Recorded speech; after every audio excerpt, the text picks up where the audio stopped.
Welcome to Phonogenics 101, a Riotboy production hosted by Jeremy Gloff. The podcast where people who love music discuss albums track by track. Please hit subscribe, and if you'd like to support this podcast, patreon.com/Jeremy Gloff or Venmo @Jeremy Gloff. And now, on to the music.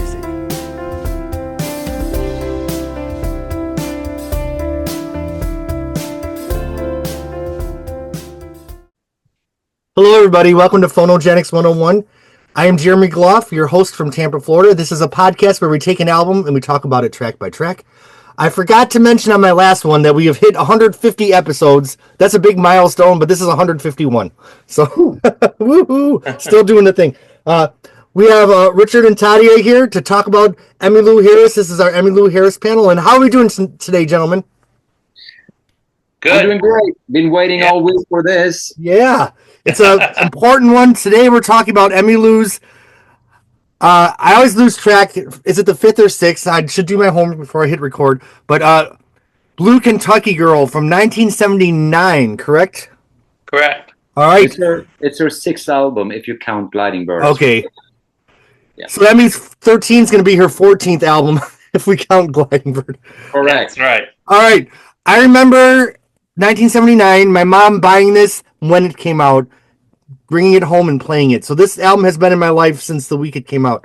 So you remember when it was new, huh? Yeah, I remember when it was new, and my mom already had Luxury Liner, Pieces of the Sky, and Quarter Moon. So then this was the new Emmylou album, and then my mom stopped buying Emmylou albums after that. So I didn't know the other ones until I became an adult and started collecting. Yeah. I bought this when it came out too. So, Richard, let's start with you. I always loved, because you were with Emmylou since Gliding Bird. No, since before Pieces of the Sky, but I didn't buy Gliding Bird when it came out. Okay. So you were there, you got this album off the shelf, opened it, and played it as a new album. How did you feel about this the first time you heard it, adding to her discography? Well, I mean, I already was pretty much in love with your classic country music. A lot of it was by way of seeing people like Emmylou in clubs and talking to them, and also another woman, Liz Meyer, who played in clubs at the same time as she did. They played a lot of. I was real good friends with Liz, so it was. So, I remember one time talking to her at the Child Herald and Emmylou, and she said, where did that song come from? She said, from a George Jones album. And I made a face, and she said, oh no, George Jones is the greatest living country singer. So I went out, I had bought 25, 26 George Jones albums after that. And so I was already really, into the kind of classic country music. So this the kind of country and even bluegrass flavor that really sort of surfaced on this album wasn't that big a surprise to me. And so because in some ways this is kind of a shift, this album, it's a lot. I know she did the duet with Willie Nelson on the previous album, but she starts right out with his sister coming home on this record. And so, I liked it. I liked everything when it came out. When Roses in the Snow came out, I loved that, so there was nothing she could do anyway to alienate me. Well, it's interesting. You think of the trajectory of Emmylou Harris's discography. Her last album, Quarter Moon in a 10-Cent Town, kind of had that slick 70s, we compared it to a Linda Ronstadt album. In the late 70s, all of our ladies were kind of going towards a more slick sound. You had Linda, she had the Back in the USA. Dolly was kind of abandoning the country and going more with the middle of the road production. And as the other artists were going more commercial, Emmylou threw us a curveball, and she went. And from what the history says, you guys can confirm this. Wasn't the record label like, "Whoa, what is this?" Because she went for a more traditional country sound, completely opposite of what everyone else was doing.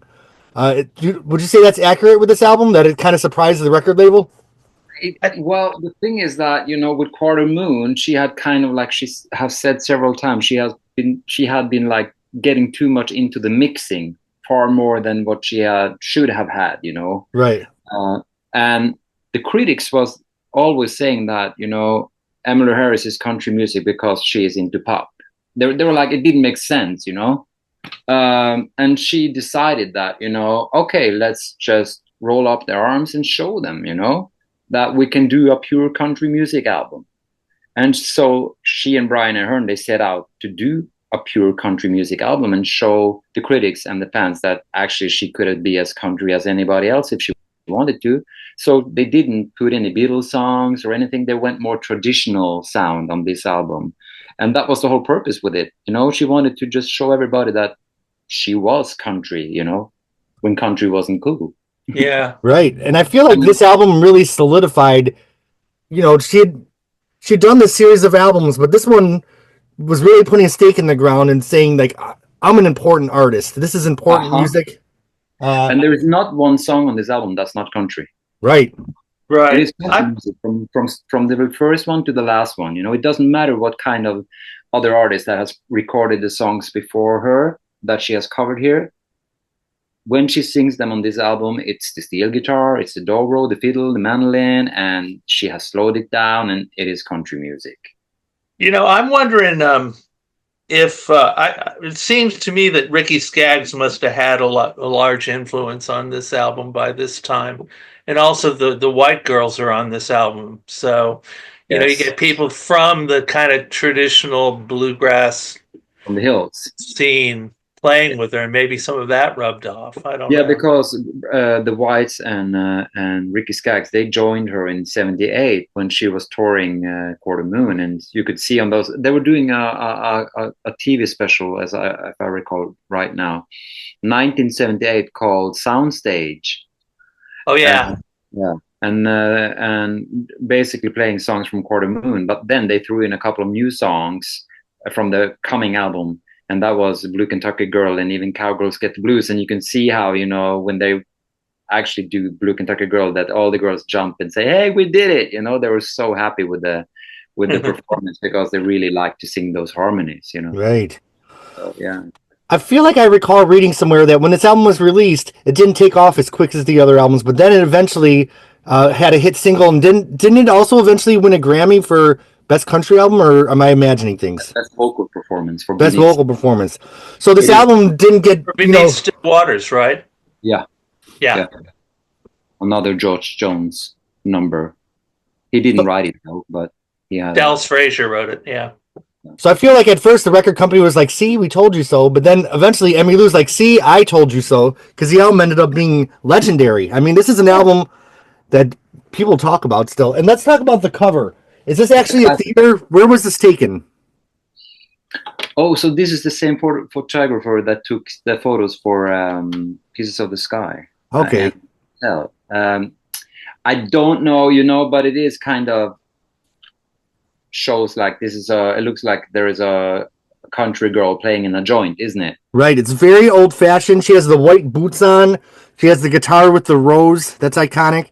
Her hair is down. I feel like this is kind of a rebranding after Quarter Moon, saying like,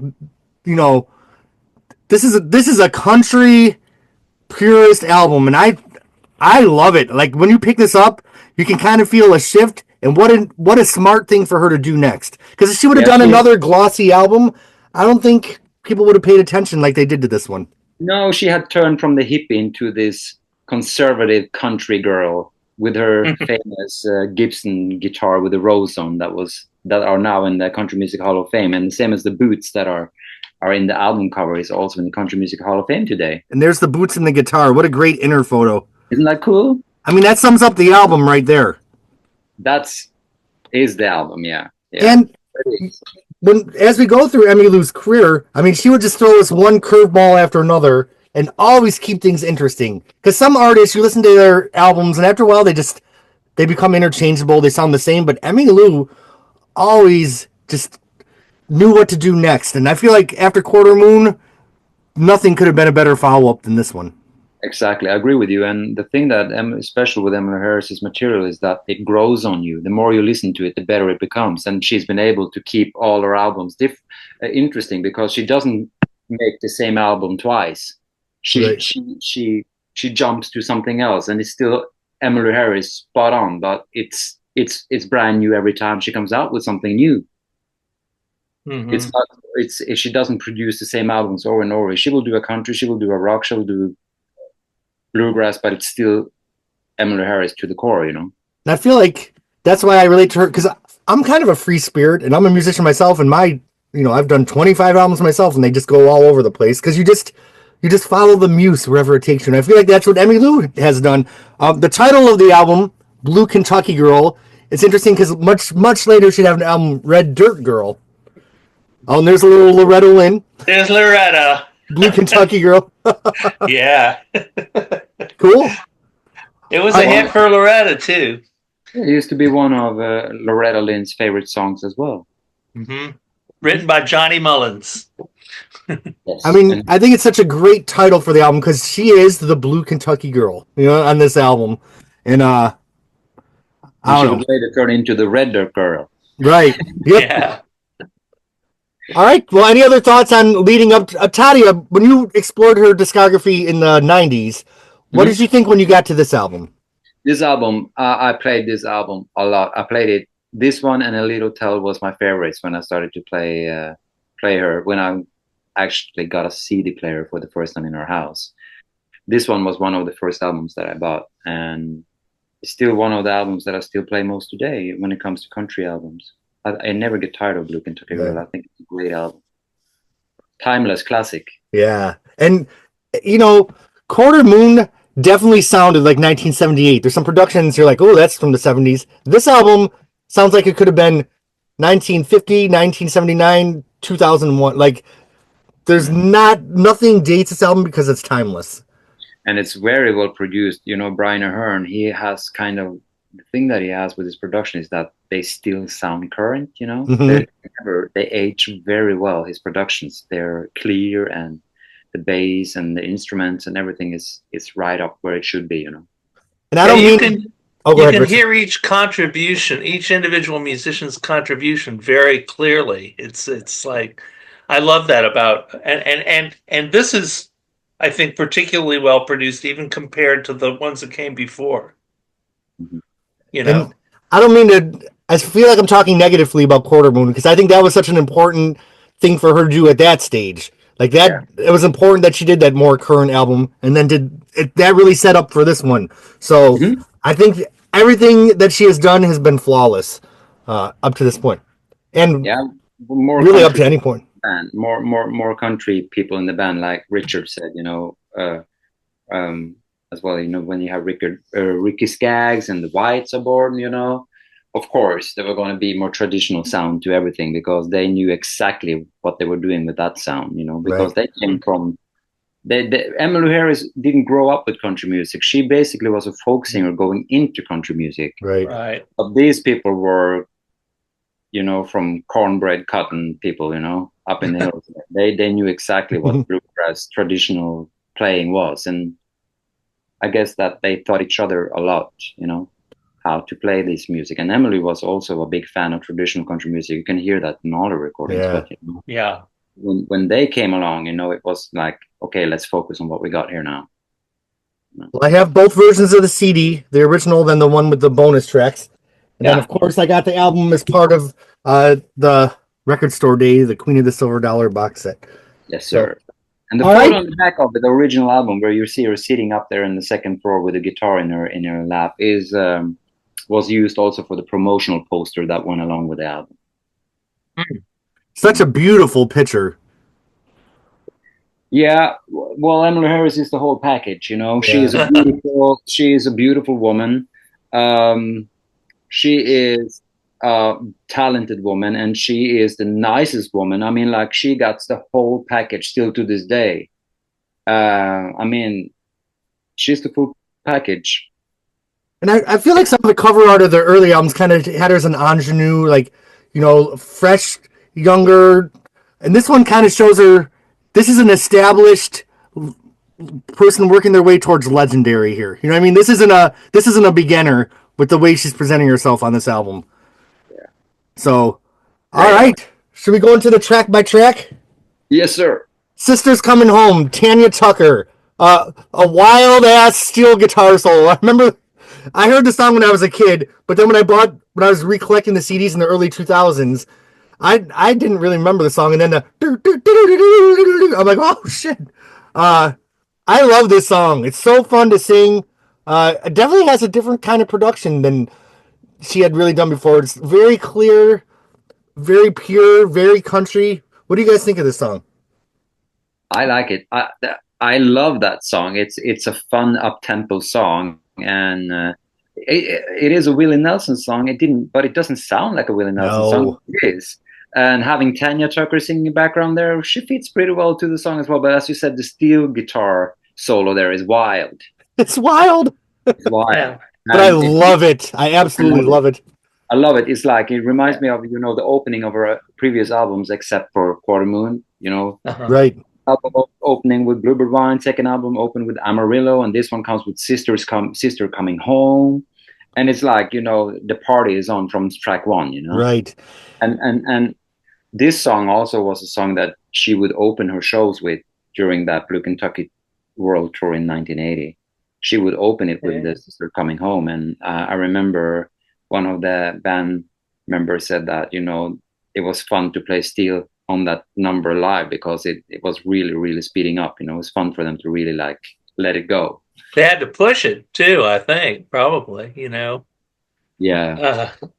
Well, I had heard Willie Nelson's version of this before I'd heard her do it. So good? Yeah. Oh yeah, it's good. I mean, hers is much, I think I enjoy hers a lot more, but but also it's interesting to have a woman singing this song because it's all about, sister's gone out and gotten herself pregnant and come home and she's going to kick up her heels and celebrate anyway.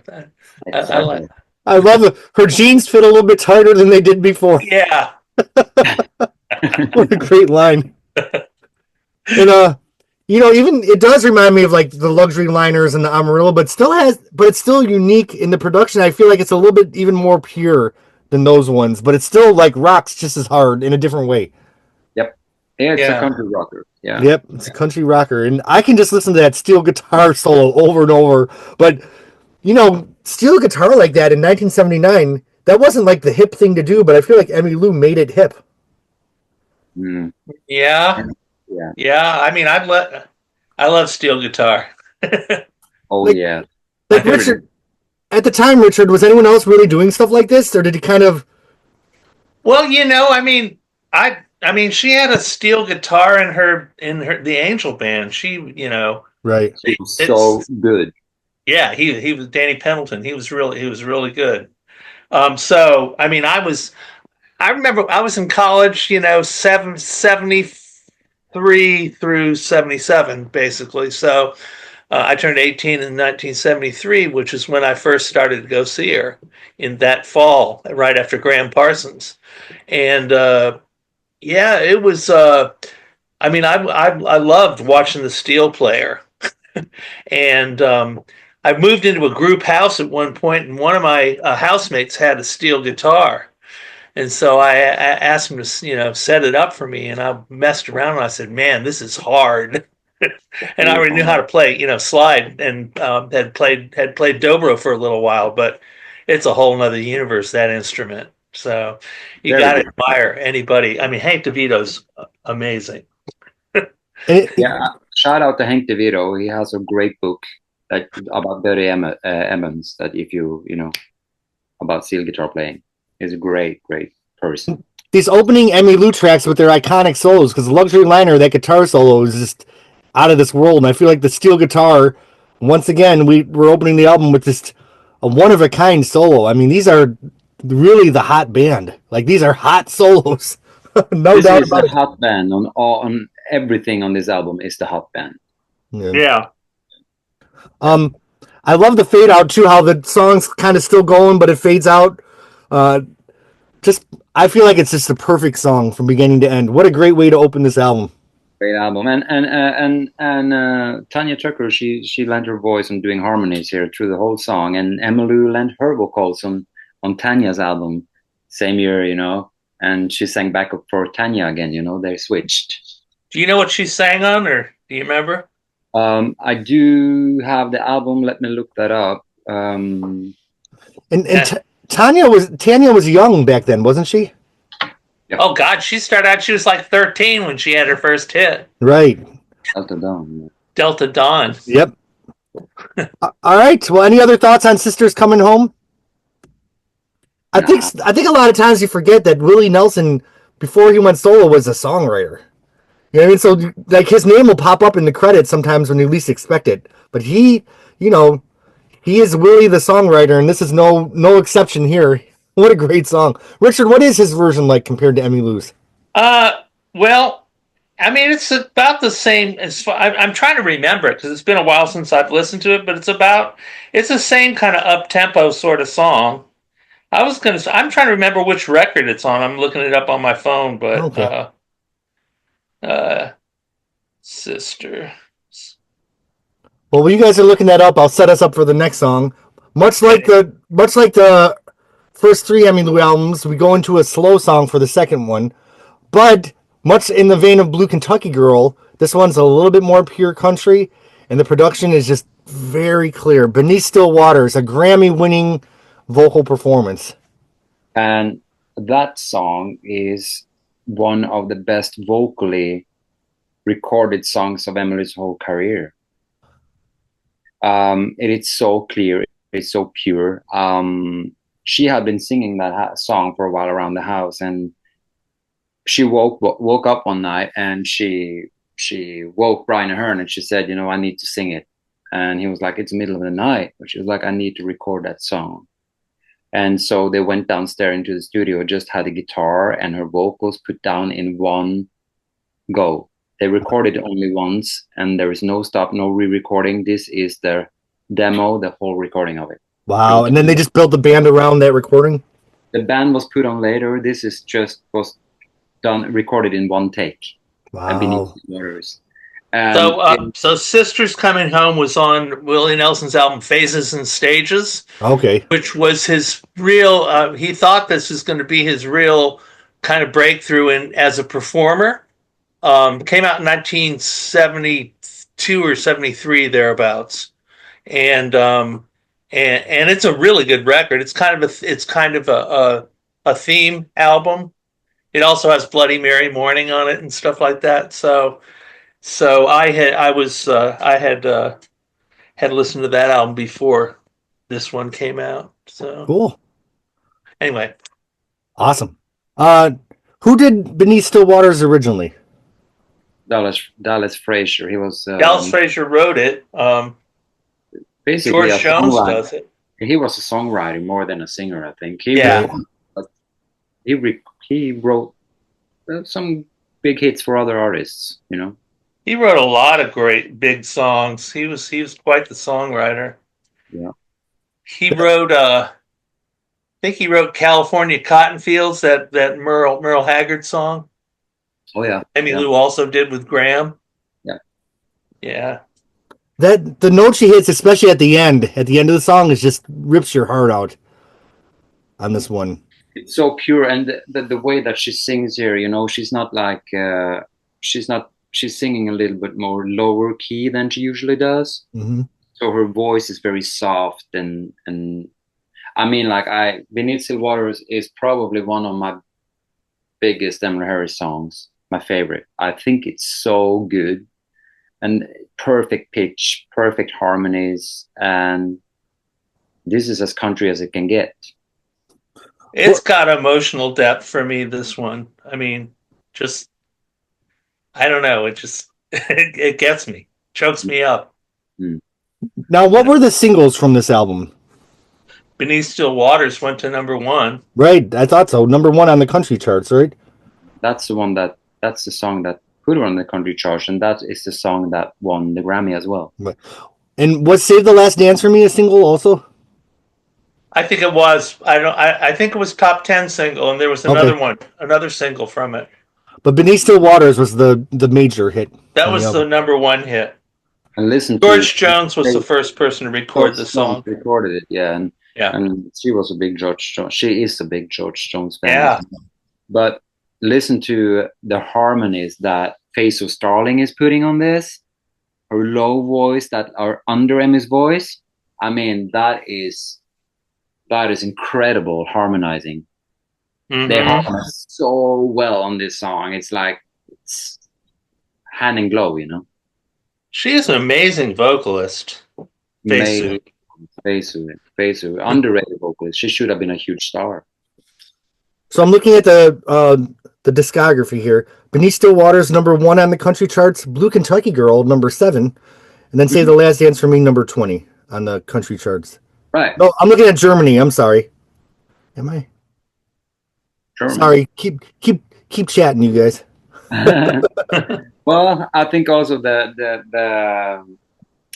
the steel guitar here is also does a lot to this song.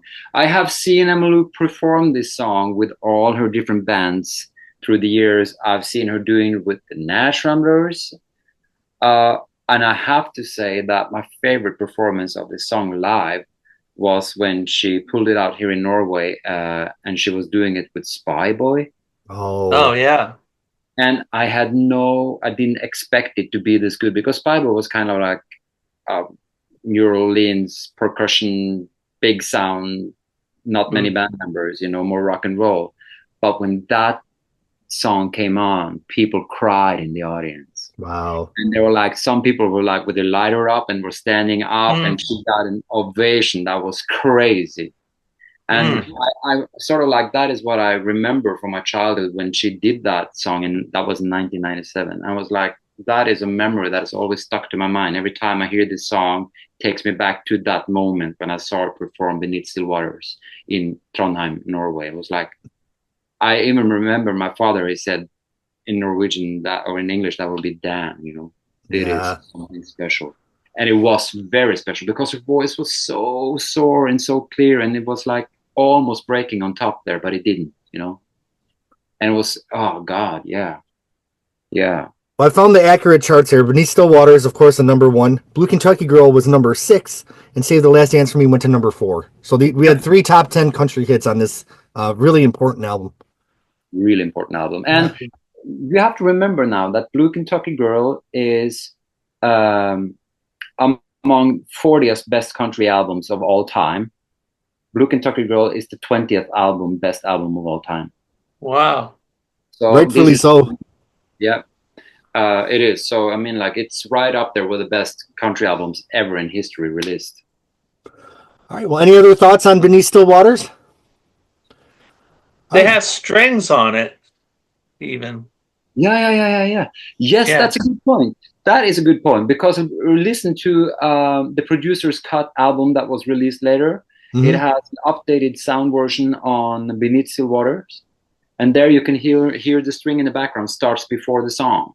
Okay. Glendy Harden arranged her strings for it usually on this one too. But I feel like they weren't overwrought at all, because sometimes strings can be, and they're just perfect here.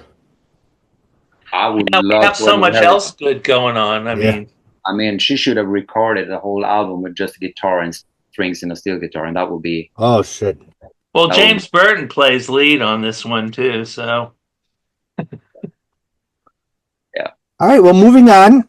The basis of the song is an electric guitar, which is interesting for being a pure country album. But it's still a pure country song, rough and rocky. It starts with just the electric strum, Emmylou singing, but then it just builds and builds and gets so huge at the end with the harmonies. This song just reminds me of just honestly, because I grew up in New York, and I would drive from New York to Florida, just going through those mountains in Virginia and just being on those highways. This is such an East Coast mountain country album to me. Oh, is it? Oh. I thought it's Rough and Rocky for me always was a bluegrass song. Right. Yeah. Well, what's interesting, because it's ascribed to these two guys as writers, Charles Justice and some other guy. But this was a Flatt and Scruggs song from back in the 50s. So I don't understand. And on their recording, Flatt and Scruggs are credited as the authors of the song. Okay. And I listened to their version; it's the same song. So I don't know how this other guy got the writer credit on it. But I think that this song ended up on Emmy's album because of Ricky and the Whites, because they would know this kind of material, folk, bluegrass music. And the opening strumming electric guitar is actually Emmylou playing the electric guitar. Wow. Oh wow! I love that guitar sound. I mean, I remember the first time I heard the album that I hadn't heard in years. It kind of perked my ears up, and it just lays a foundation for a song that it's like layers of the earth, just building and building. And It gets bigger and bigger. yep. And whatever mountain you're driving through, it just reminds you of driving through mountain roads, whether it is in Kentucky or Nashville or wherever. Such a sad lyric and such a happy melody. I know. Yeah. Is this the first time the Whites were on one of her albums? I think so. Is this their first appearance? Yeah. I think so. Yeah. Man, what an introduction to them, right? Yeah, and back then they weren't called the Whites. They were the Home Folks Gang or something like that. They had a different name. They were called the Whites at the time. They didn't sing with their dad? He was usually touring with them, but he's not on the album. Buck White? No. Yeah, bless him. He passed away last year, I think. That's right. And Ricky Skaggs is married to one of them now, right? Isn't he married to one of them? Cheryl. Yeah. Or Sharon? Sharon. Yeah, I met them at the Country Music Hall of Fame, all three of them, because we were attending a Marty Stewart event there, and I spoke to them, and they have goes to show they played here in Norway many times. I didn't know. So nice people, good people. I like at the end of the song where it just goes into the like it doesn't, they're just doing ahs, and it's so powerful. Beautiful, huh? And then you have the mandolin solo underneath. That's a mandolin, right? Yeah. It's a good song, and it's also she doesn't sing it very often live anymore, but every now and then she pulls it out. I know she loves it, Yeah. It's just so earthy and perfect. I like that she chose to put the electric guitar in the beginning, like you said. It's different. Yeah. Could have been an acoustic guitar, but the electric guitar did it as well, Right, and it just laid the perfect foundation of the song. And I don't think it would have been as good with an acoustic guitar. She made the right choice. No, yeah, made the right choice. Well, listen to the go look at the Flatt and Scruggs version on YouTube, because they've got Lester's guitar, Scruggs' banjo, and a fiddle player. Okay, that's basically about it. I have heard Emmylou play this song with Doc Watson live. Wow. Yeah, they did it at Myrtle Fest. Mm-hmm. In '94, she was there with the Ramblers, and he came out, and they played a bluegrass version of this song together. It's very good. Well, any other thoughts on Rough and Rocky? I want to learn it. That's all. Please do. Next podcast will come. Yeah. Richard Flynn. Well, the next song. Sometimes you just get to a song and you're like, "This is an important song," and I feel like Hickory Wind. Now, oh my goodness! Now, in my own music journey, but my last original album I released was called Road to Bartow, because there's a southern town about an hour away. Me and my friend just drove out there, and there's these weeping willow trees. And honestly, the first time I went to that town, I was playing Blue Kentucky Girl, the album.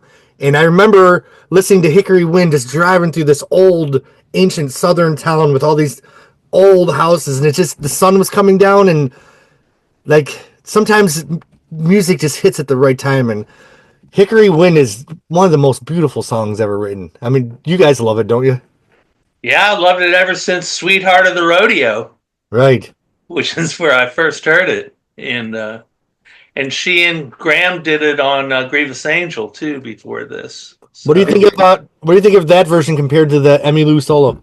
Well, this version is beautiful. I mean, it's beautiful. I love the song. I mean, I've played that song since probably about 1968. So when it first came out, it's a great song. Graham wrote it with Bob Buchanan. So yeah, about his grandmother.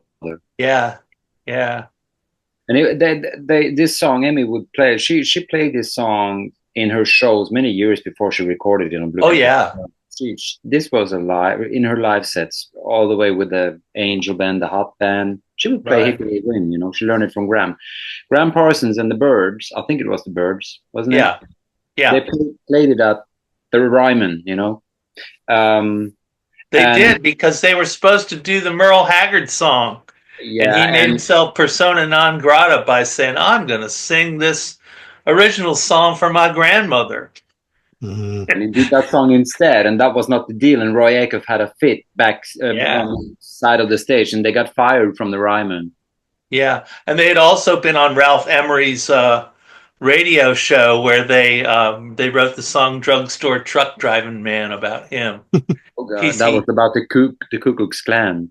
Yeah, they wrote it about Ralph Emery because he was on their show with the Byrds, and their single from the album was "You Ain't Going Nowhere," and he said, and they wanted him to play it, and he said, "This is Bob Dylan." He said, "This song don't make no sense. I'm not going to play it." You know, it's a legendary story, but and I don't think actually Ralph Emery was a member of the Ku Klux Klan, but it was. You know, it was a way of getting at him. He had truck driver commercials on all the time. I don't think he was, no, but I think his father was. Oh, yeah? Yeah, so it hit a chord there, you know. He certainly was no liberal. No liberal, and now, I mean, like, if he was lived now, it would be just history repeating, so. Yeah. Oh, no, I know. Let's not go there. Yeah. The thing that I think makes this version of Hickory Wind so successful is she leaves a lot of space in it. You know, she keeps the guitar strumming kind of to a minimal, so her voice can really soar and tell the story of the song. And I feel like there's a heartbreak like right through the middle of the song, and her voice actually cracks in the song. It does, and it's a little bit raspy. And I think that the nice thing is that this is a very downbeat acoustic song, and the band comes in only at the end of the song, you know. Yeah. Like it's her and the guitar telling the story, and like right before the song stops, the band comes in. So sorry, a cat. I remember when we did Luxury Liner, like, man, the opening of this album, like the first 4 songs, could it get any more perfect? I feel like Blue Kentucky Girl, these first 4, just as good. Like, yeah, shit. I think that Blue Kentucky Girl is, you know, I think that, and Hickory Wind and those songs that are here are all classics almost, you know. Yeah. They have aged very well, you know, and never get tired of them. It's so beautiful. That line, it's a hard way to find out the trouble is real. Isn't that the truth? And the title Hickory Wind, I mean, like that is kind of like just get your imagination going straight away with that title, you know? Right. So, I don't know, romantic or what is it? You know, storytelling. I just feel like the faded pages of a book, like just timelessness. Oh, it's so deep. I feel like that I'm cheapening it by saying it so bluntly, but it really is. Hey, I live down here in the land of tall pines, so I know. Yeah, you do. I see this landscape all the time. I mean, I played this album driving through Georgia, and it's the perfect album for that. South Carolina, Georgia. Yeah. Remember Emily saying that in the show when she played Hickory Wind. She said that this is one of the best country waltzes that's ever been written. Mm-hmm. And it is a waltz. Yeah. Like Sin City, it reminds me of the same. Yeah. I'm a sucker for any country waltz, just about. Yes. All right. Well, any other thoughts on Hickory Wind? Well, you know, she's got the one thing it has in common with some of the other albums is she's doing another Graham song, and probably the most famous Graham song of them all. Yes, that's true. So probably she wanted to wait to do this too until she was at that secure phase in her solo career too. I mean, and put Graham Parsons into a country record, you know. Yeah. Yeah.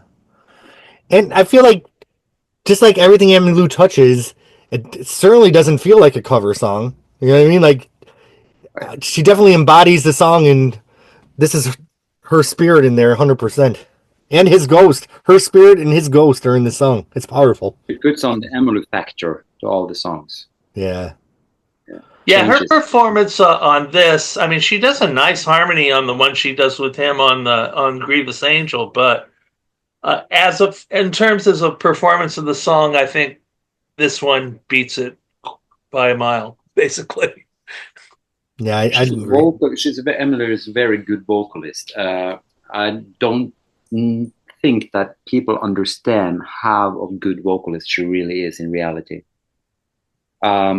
She can sing anything and make it sound beautiful, you know, because her voice is very emotional and it has this kind of like sound that like it breaks through everything. If you hear her sing harmony with whoever, it doesn't matter who it is with, and you will hear her voice before you hear them.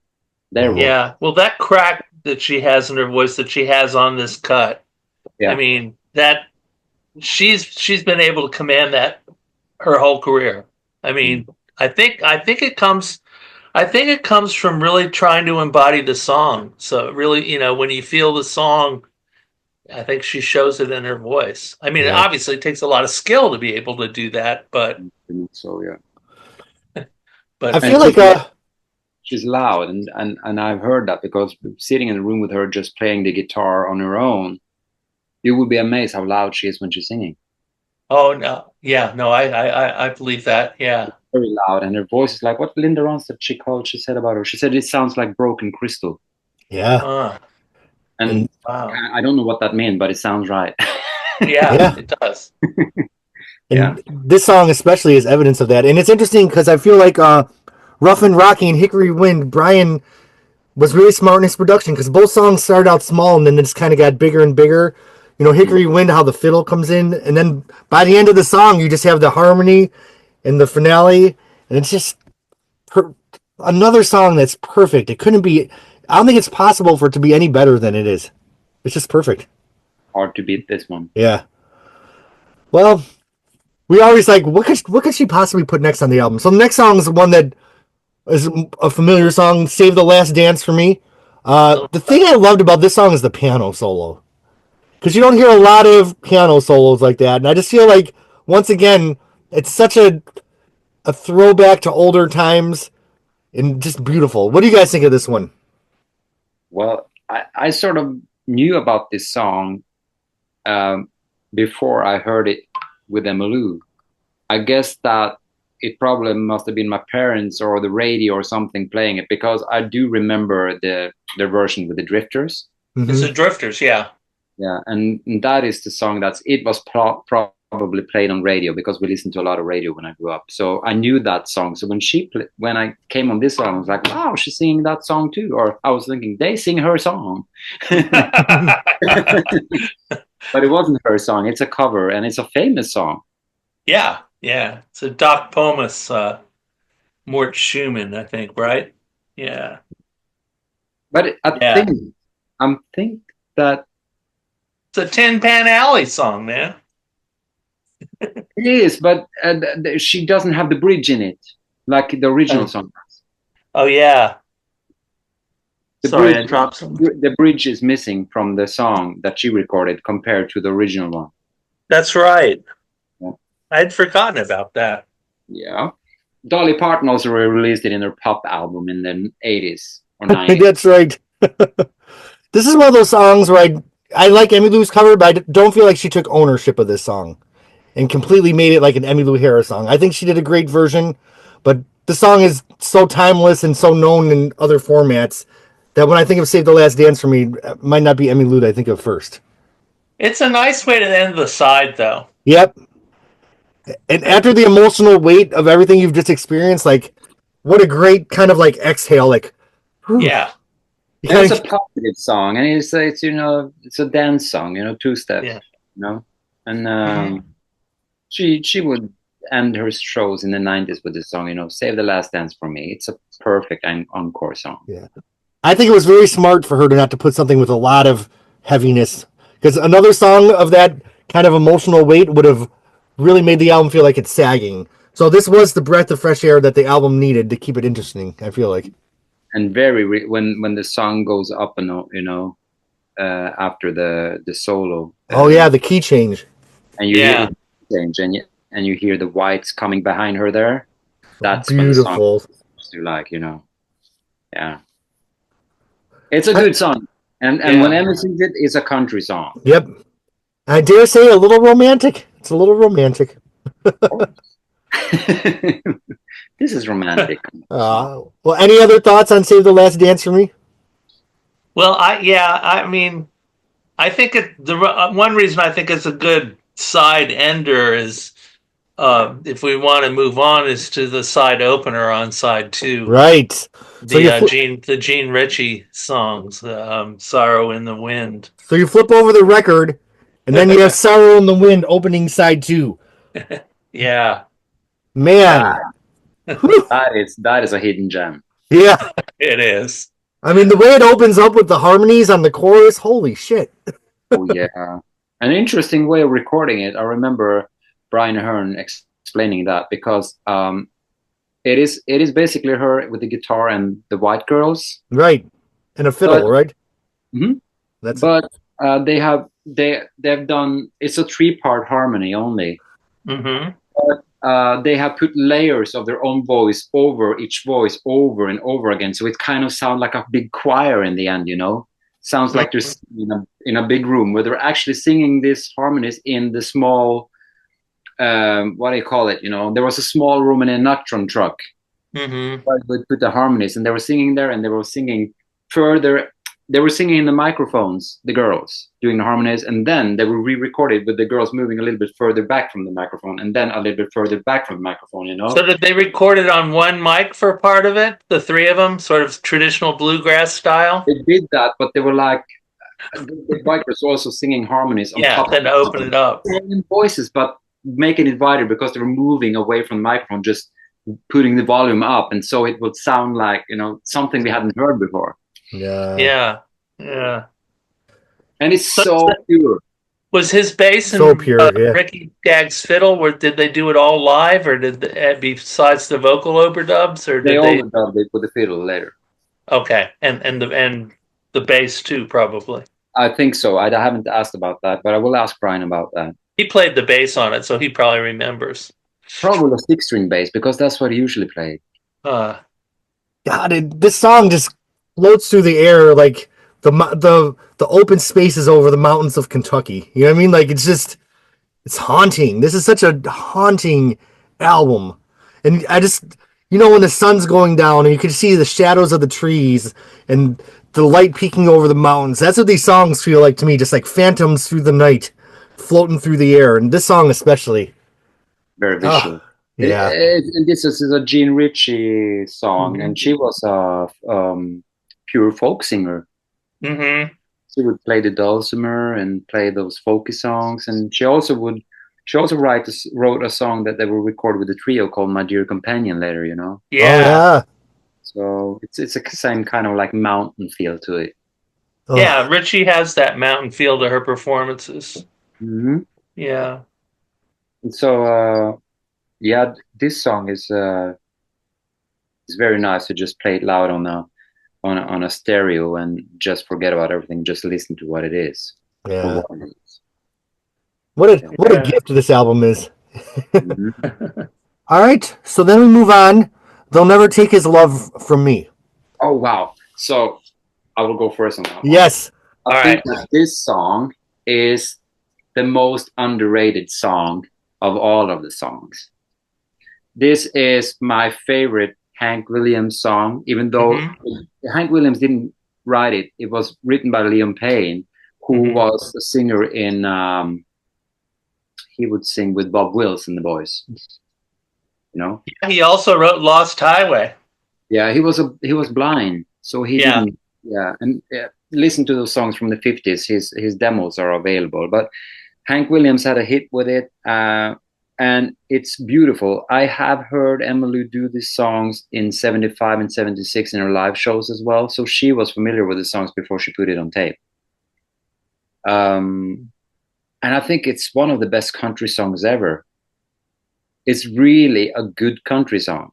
Yep. Mm-hmm. It is. And in my ears, it should have been a hit, She hasn't put much attention to that song anywhere later. You know, it hasn't been a song that she'd been playing a lot live or anything. People don't talk much about it, but it fits the album perfectly. It's perfect. It's a great old country song from 1950. I feel like, you know, a safer artist might have started out side 2 with this song, but it was so smart of her to start with Rough and Rocky and then go into this song. Like, it's just the perfect... Sorrow in the Wind, you mean. Sorrow in the Wind, that's what I meant, I'm sorry. But starting with that, you know, kind of lower-fi, really pure thing, and then going into this song, just really... Because remember on Quarter Moon, we just thought the pacing was just a little bit off. And that's certainly not the case with this album. I mean, every song is placed strategically right where it needs to be for the album to be perfect. It comes like pearls on a string, you know? Yeah. Good one after another. Yeah. This album really is like a string of pearls, just like one after another, arranged perfectly. Yep. They all fit. And I think that this song is my favorite Hank Williams song. I have played also his version of it several times. He has a great version of it, playing it live at the Ryman in 1950. And I love Hank Williams. Who doesn't? Well, continuing side 2, staying with the pure country, Every Time You Leave. It goes right into the vocals. Oh. This is the one with Don Everly, right? Mm-hmm. So they do a Louvin Brothers with Don Everly. And that is cool. And I didn't know that because I bought a few years back the complete Louvin Brothers box set. Mm-hmm. The close harmony set. The Beer family. Bear. Yeah. And I Bear just family. played all the albums, and suddenly this song popped up. I was like, what? Because I knew that she had covered a lot of Louvins, but I didn't know that this was a Louvin Brothers song. It's a slightly different version they had than what she did. Mm-hmm. But when I heard their version, and then I understood that Emmylou Harris's version was so good. Right. When you actually compare them, I was like, damn, she's good. You know, that's the first time I really heard how good that song was. I feel like Emmylou just knew how to take like a piece of gold and then take like a little, you know, rag and she made it even shinier. She knew how to bring out the biggest shine out of these songs that were already good songs, but more often than not, she just really, they never shine brighter than when Emmylou did them. I love it that she chose Don Everly to do the harmony, though, because, you know, another brother act of close harmony guy who knows how to do that stuff, and it's like kind of one of those Louvin Brothers songs where they're singing harmony throughout the whole song. Right.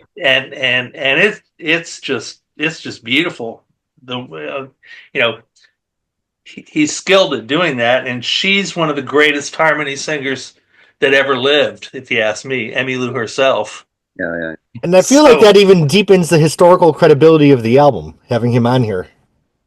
I think that, you know, if Phil and Don was friends at the time, both would be there, you know. But at the time, they were doing so both of them. So, and well, the same thing happened with Ira and Charlie. So, well, any other thoughts on Every Time You Leave? Love it. Beautiful song. Yeah, beautiful song. And that song, people that are not big Emmylou Harris's fans, I have spoken to at least 2 people that are like, they like her, but they're not like huge fans. But they always talk about that song. Like, oh, Every Time You Leave is such a beautiful song. I was like, is that the best song on the album? Is it? Maybe it is. I don't know. But for me, it wasn't. But for them, it is. So. Well, I like it. I don't know if I'd call it the best song on the album either. Yeah. To me, it was never, I don't want to say it wasn't one of my favorites because I think it's perfect. Like everything on this album is perfect, but there's a couple songs on this album that I think go into my best songs ever done by anyone, and this isn't one of them. Yes, sir. I know what you mean. Yeah. All right. Well, moving on. Blue Kentucky Girl, the title track. Another great song. Traditional country. And it had been a hit for Loretta Lynn as well. What year was that, Richard? 64. 64? Yeah. So it was already a classic by the time Emmy did it. Right. Yeah. Yeah. Yeah. And it's It nice was. with it's nice with it. It opens with the banjo Right. Mm-hmm. and the steel guitar and the banjo, and it became a hit for Emmylou as well. You know. Yep. Top 10 country. Yeah. And people still holler for it. You know, when she's playing live. It's really come to be identified with her. You know, even more so than Loretta. Yeah. And it has beautiful harmonies on this one as well. With those white girls. Yeah, they know how to harmonize very well with Emmylou. Yeah. Yeah. And this is another one of the ones that I think I love this song. I think it's wonderful, but to me it's not there's one of the songs that is like my favorites of all time. But it's certainly not filler, and it's certainly an important song. It is a beautiful song, and the title is good for the album. Yeah. Mm-hmm. Yeah. So I think that Blue Kentucky Girl was at the time of 1979. You know, country fans still remember that title. So yeah. it probably turned people's head around when Emmy put out an album called that name called. Right. They still would remember what was that. You know, that must be country, and it was. And when I make albums, sometimes I start the album out with the title, then I write the songs around the concept. I wonder if Emmylou, going into this project, knew that she wanted to call it Blue Kentucky Girl, or she put the songs together and then decided, oh, this would be a good title. I wonder where in the process, you know what I mean? I'd be interested to know. So it would be like a different album if the album was called Sisters Coming Home. Yeah, it sure would.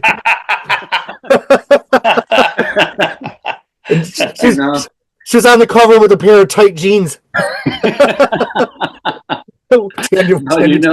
But even Cowgirls Get the Blues could have been a good title, but that was the title of a famous book. We'll come to that later. Yeah. Yeah. Well, any other thoughts on Blue Kentucky Girl?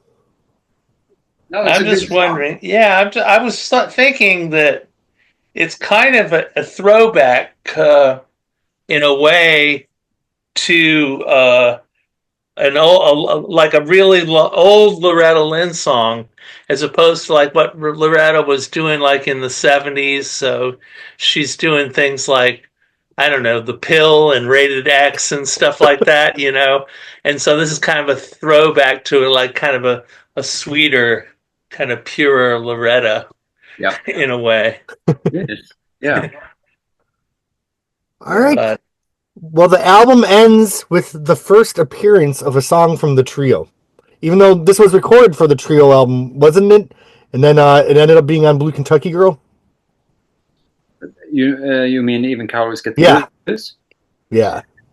They had recorded the whole album, actually, the trio album. They recorded it, and even the photo sessions was done. Then Dolly Parton didn't want it released. And she contacted Linda about it, and Linda agreed that they had recorded it more like a pop album than more acoustic album that Brian and her and Emmy wanted to do, and they didn't go in the right direction. So they recorded, they recorded Mr. Sandman. They recorded Even Cowards Get the Blues. They recorded Palms of Victory. Queen of the Silver Dollar was re-recorded. And it didn't go well. The songs are great today, but back then it wasn't what they had wanted it to do. But so Emmylou, she kept those songs, and she would put them out a little bit here and there. So the original version done, Even Cowgirls Get the Blues, had all the girls taking one verse each. Right. This is on the trio box set, right? You can hear that version. Correct. But on this album, when she released it, she dropped their vocals on the verses and she did them herself, so she could release it, because this was a song that Rodney Crowell had written for her and Susanna Clark. And it was a song that it is really a good song. It's really a good song, and Emmy wanted to release it, and the harmonies that Dolly and Linda put on this song is perfect. So why not release it? Even though it's not in a trio album, it should be released some way. I honestly like the solo version better. I'm glad it ended up on Blue Kentucky Girl. You did? Okay, yeah. That's cool. Yeah. So Rodney must have read that Tom Robbins novel. You know, the Tom Robbins novel. That song was pitched to the movie, but the movie didn't take the song. And Uh, in the image, she said that, the song was written for thinking about the title of the book, which was a famous good book, and then the movie came out. The people rejected the book, but they loved the song, and the movie rejected the song, and they were happy about that. the book was good. The movie was terrible. Have you seen the movie? Yeah. I have too, and I laughed. You liked it? No. No, no. With the big toms everywhere. When Yeah, well, she has the big thumb works in the novel. It doesn't work in the movie. No, I'm not going to comment on that one. It's just Maybe it's a blessing that they didn't use the song for the movie. Katie Lang recorded the soundtrack for the whole album. The soundtrack is pretty good though. Oh yeah, but it doesn't have the song "Even Cowards Get the Blues." It only has the titles. But the soundtrack just are coming out now next month for the first time on LP. And if you haven't heard that album, the Katie Lang "Even Cowards Get the Blues," go check it out. I will. I haven't heard it. Great album. It's interesting because I was recording a song on my last album where I had people doing a 3-part harmony, and the magic of a 3-part harmony is to make it sound like one voice. And I played a rough mix for a friend, and she's like, well, I like to pick out and hear the different voices. I said, no. So I used Even Cowgirls Get the Blues as an example. I said, listen to this. They just sound like one voice. You can't pick out, Linda doesn't need to shine as a soloist or Dolly. They just meld as one. She's like, okay. Because I feel like this song is the perfect use of that 3-part harmony in the chorus. It is, and it's very cool actually that those 3 girls, Emmy, Linda, and Dolly, they have so different voices, so distinctive, and they're so easy to recognize those voices, when they're singing. But as soon as they harmonize together, they blend so well that it's hard to find out who is who singing it. And that they become a 4th voice, which is just a unique voice of its own. It is a sound. They have a sound that they created, and it's just sad that they never got the thing to tour and do more about it than they could have, because they would have been like the highwaymen, Yeah. Mm-hmm. Yeah. But we luckily got their material on the album, and it's classics, all the things they've done.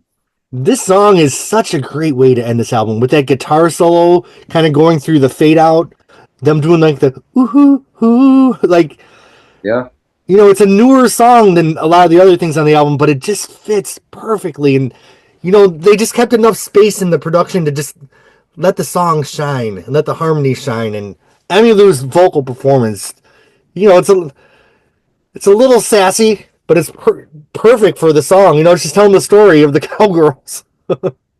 She's a rounder, I can tell you that.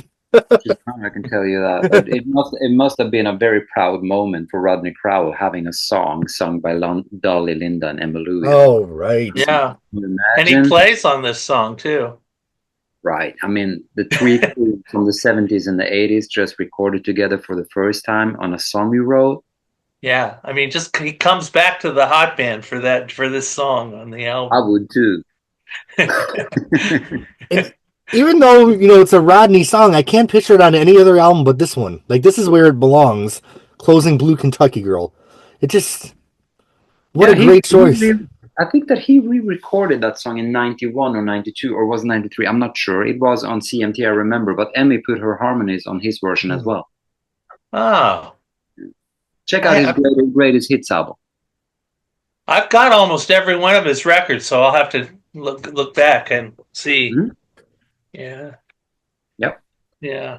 I love so many songs on this album, but there's a handful of like 3, 4, or 5 songs where I just pull out the CD just to hear that song, and there's now I guess go to Spotify.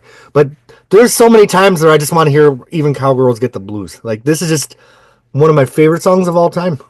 So what's your favorite? Okay, pick 2 favorite songs on this album. Okay, probably Rough and Rocky and Hickory Wind. Okay, Richard.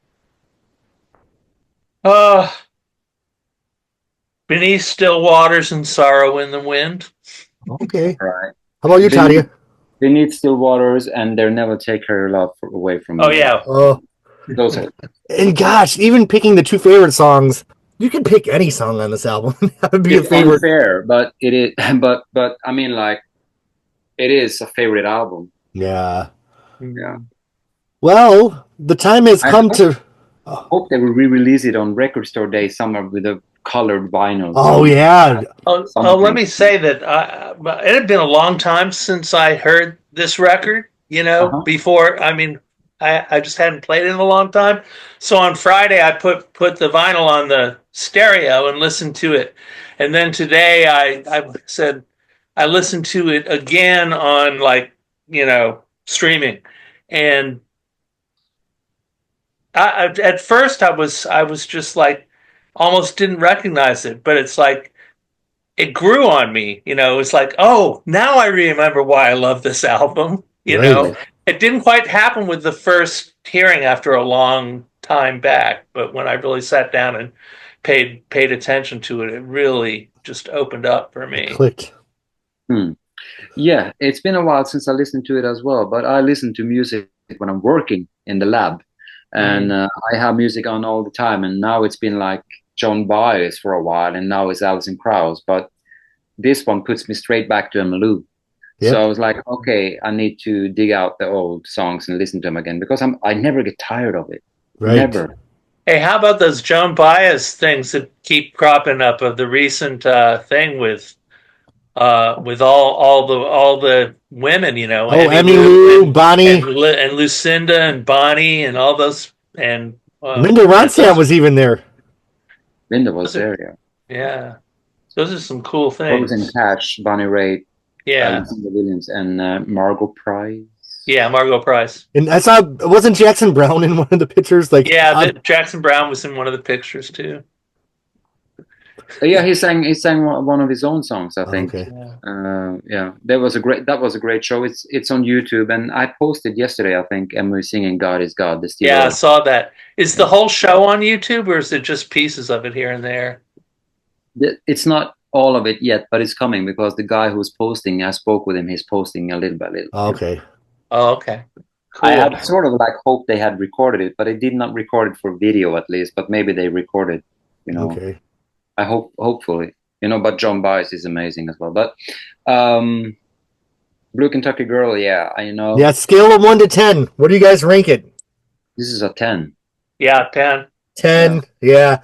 No dispute there. Oh, this is a 10. Yeah. What a way to close out the 70s for Emmylou. I mean, what a string of albums she did between Pieces of the Sky and Blue Kentucky Girl. Man. And do you feel like this ends like what people consider her classic period, or do you think it's Roses in the Snow? First, I think that, Roses in the Snow and Light of the Stable, all of those albums are very strong albums. Yeah. Yeah, I think those two really signal the end of a first phase, maybe. The first phase, right. That I never thought about it like that, but that feels right, yeah. Yeah. I love Roses in the Snow, so I can't wait till we talk about it. And then for me, I consider the next phase to be like Evangeline through maybe Angel Band. And then I put like Bluebird through like Ryman is another phase. Oh, and then of course Wrecking Ball and all that is a whole nother. Yeah, the 80s was different. Yeah.